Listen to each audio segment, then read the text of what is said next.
Facebook. How you doing? So look, I wanted to share a story, and in my opinion, it's a pretty incredible story about how I started playing chess and something of real significance that happened last week that I want to share with you. And I want to use this story as a transition, and I want to set my intentions up front. My goal with this live, and if you're watching in the replay, shoot a little hashtag replay. If you're joining us live, let me know when you've joined the room. My intention with this live is to share some of the magic of the game of chess. And I want to blow your mind open because the game is about so much more than just strategy and just tactics. Who we got? Hey, buddy. I'm sorry, man. I can't pronounce your name. I'm going to guess it's Georgie. I hope that's right. Let me know in the comments.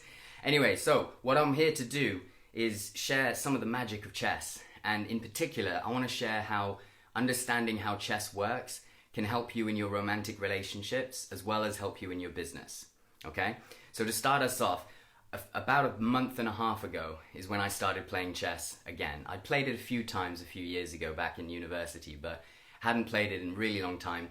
I discovered that you could play it on Facebook Messenger, so dived in, started playing it, and me being me, I went all in on it. So on one of my days off, I must have spent like 12 hours playing chess non-stop. Now, I'm still not very good, right? I'm still just learning and practicing.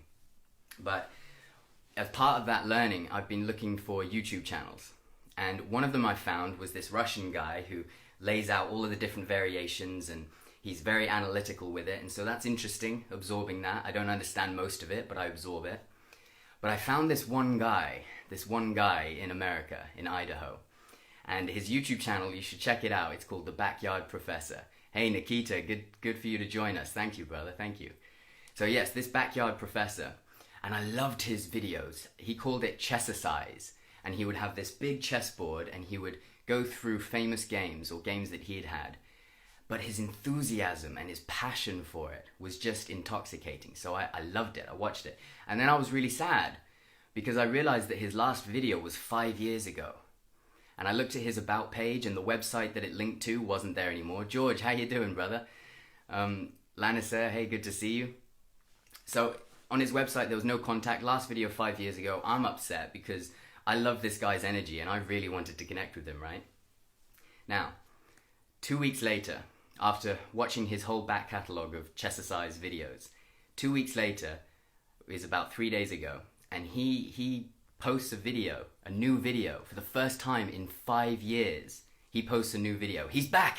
The Chessicize man is back! And in this video, he says he's sorry for the wait, and he's been going through some crisis of faith stuff, and he shares that he's a Freemason too. He shares that he's a master Freemason. And so the intrigue in my head is going up and up, because I'm feeling like, okay, this guy's this guy's so cool. I'm hopefully gonna get him onto a Facebook Live if I can get the connection going. Anyway, so I feel like my spiritual self, everything happens for a reason. I feel like me watching his videos is part of why he showed back up. Like, I feel like I have manifested a universe where after a 5-year silence, he has come back to share more wisdom around chess. And so some of that wisdom he hasn't talked about that I would like to talk about today. And that's the wisdom about how the game relates to the male-female relationship. And it starts within ourselves, the male energy and the female energy within ourselves, and it expands outward into our romantic relationship. It goes into our business, it goes into every aspect of our life, because the male-female synergy, the yin-yang, it's everywhere. So you may notice, obviously from the beginning, in chess, you've got black versus white. You've got yin versus yang. You've got male versus female. So that's like the first level of intrigue. That's the first thing that gives you a hint that this game is about more than just strategy. It's about something to do with the male-female dynamic. Now this gets more interesting when you look at the history of chess. Originally, in India, when chess first appeared, hey Jenny, good to see you, good to see you. Originally, the queen wasn't the queen. The queen piece was called the advisor piece.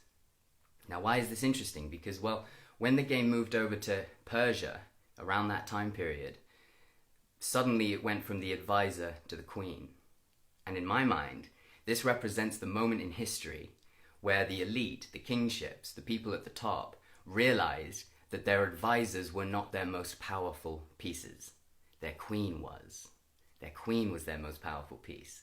So I find it really cool that they literally renamed the piece. They changed it from just a political advisor that the king used in very, very ancient times to suddenly empowering the woman in his life and recognizing the value of that queen. So we're going to dig a little bit deeper into this now, because now we're going to look at the piece points.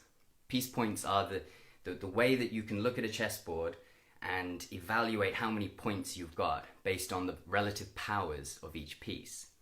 Now the pawns are worth 1 point. You know, they're just the little simple guys that you push out into the front and sacrifice in order to gain territory. The knight and the bishop are each worth 3 points. The rooks, the castles, are worth 5. Now, think about, with this in mind, with the whole advisor to queen switch, think about this. Your chess game is like your royal family. And you've got your king, you've got your queen, you've got the male-female cooperation there. On each side, you've got the bishop, you've got their spiritual guides that can travel far distances. And one is on the white and one is on the black. So one has a more masculine approach to spirituality and one has a more feminine approach. After the bishops, you have the knights, the ones that can jump around the chessboard. In your business, this might be like the rogue operator, the person who can just zip their way behind enemy lines and accomplish goals. After the knights, you have the rooks. And the rooks are literally the castles that the whole kingdom is built on and that protect the royal family from the edges, okay? Now, why am I talking about points? How many points do you think that the queen is worth? If you know this, drop it in a comment below. How many points do you think the queen is worth in chess? A pawn is 1, knight and bishop are 3, and the rook is 5. Well, think about the way that the queen can move. She can move up and across and both diagonals. So her points are essentially the combination of the knight and of the bishop, and the rook, because she can do both of their movements. So that would equal 8. But she has an extra advantage because she can move diagonally on both the black squares and the white squares. So she's actually better than just a rook and one bishop. So the queen is worth 9 points in chess. And I love this because as a man, if I look at my chess empire, if I look at my business, if I look at my family, I like to think I'm the head of the family because we men do, right? And each of the pieces that I have in play, each of the team members, each of the relatives that I've positioned in my board to produce growth and territory gain, none of them are as powerful as my queen. And my queen is Nirvana, which I fucking love that her name is Nirvana. So, how many points now is the king worth? This is the next big question. If the queen is worth 9, how many points is the king worth? Drop in the comments your guess. Would it be 10? Would it be 9 so that there's true equality? Well, the king is worth infinite points. And I'm sorry to say this, ladies, but in the game of chess, the king has an infinite number of points. And the reason is because if the king gets captured, the whole game is over. If the queen gets captured, you're in a tricky situation for sure. But if you're smart and you get one of your pawns to go to the top, you can grab yourself a new queen.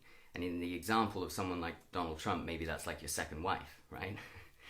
But how does this relate to us as beings, as human beings? And this part may be a little bit triggering, so I'll just give you that warning. It's my belief that the male energy is the energy that defines reality. It's the energy that brings all of the uncertainty and chaos and says this is the way that things are.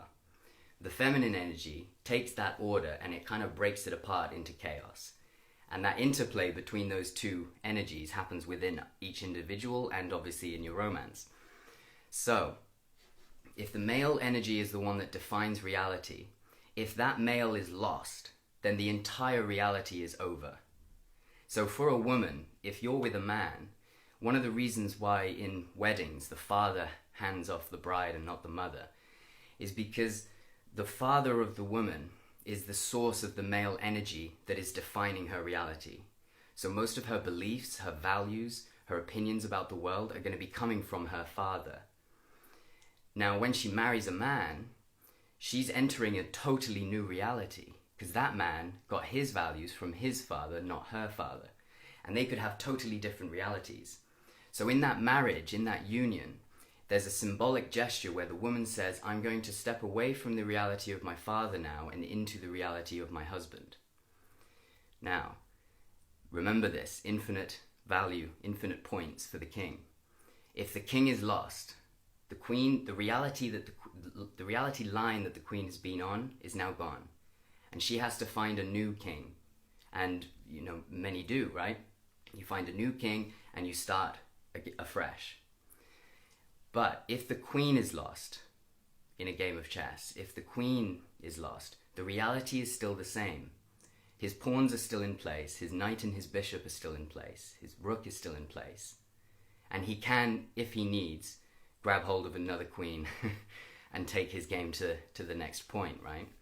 So isn't this interesting that within the architecture of the game of chess, the point value system and the way that the pieces all interplay, they're a mirror of reality. They're a mirror of our life as beings of male and female energy.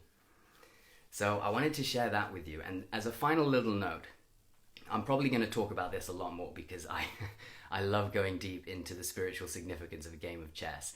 And if we look at why kings have always been taught how to play chess, and if we wonder why chess is one of the most popular games in history, and it continues to be, some quirk of psychology or some aspect of the rules being the explanation for that, that's kind of boring, that's kind of dull. I much prefer the idea that the reason why the kings were taught this and the reason why this game is so successful is because it helps us tune in to that male-female conflict.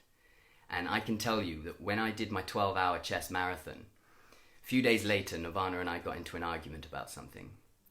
And in my head, I would say something. I would say my next move, my next play in the argument. And in my head, I could almost see knight to b7.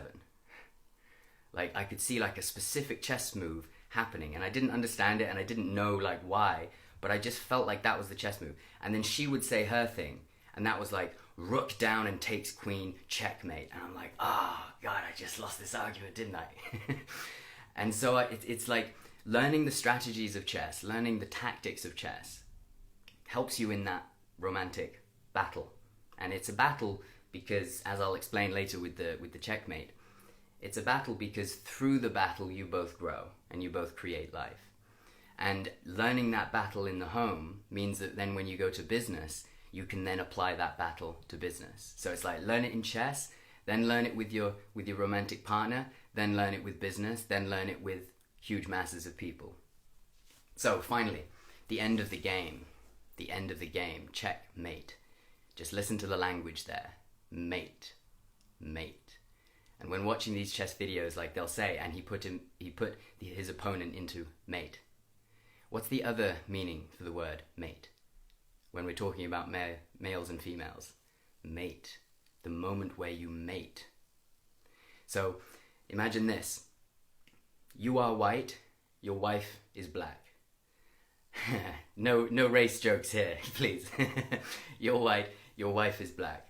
You're playing a game, you're having a battle. You're entering into a fight for territory.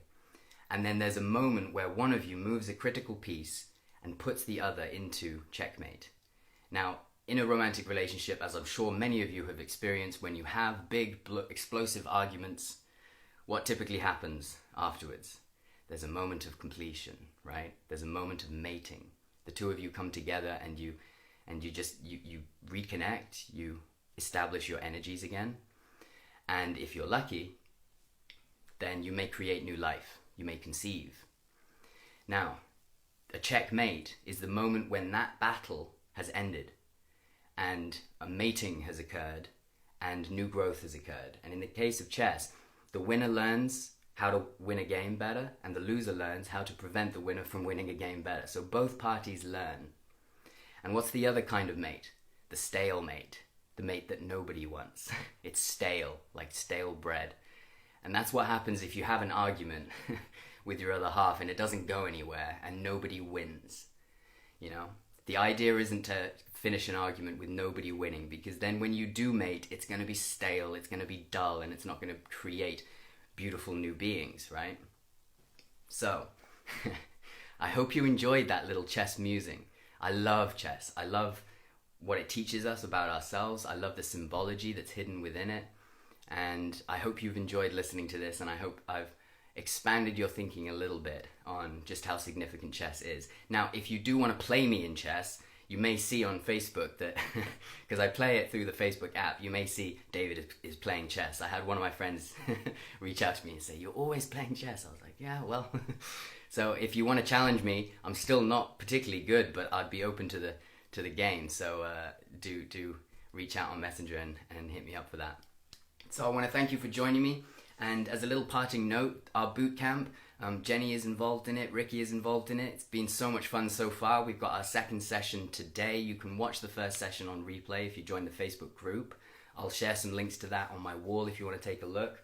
Today's focus in the session is going to be on relationships. So it's going to be on romantic relationships, and it's going to be on networking relationships. So I look forward to seeing you in there if you can make it. It's totally free, so no obligation. Peace and love, everybody. Thank you for joining me. Bye-bye.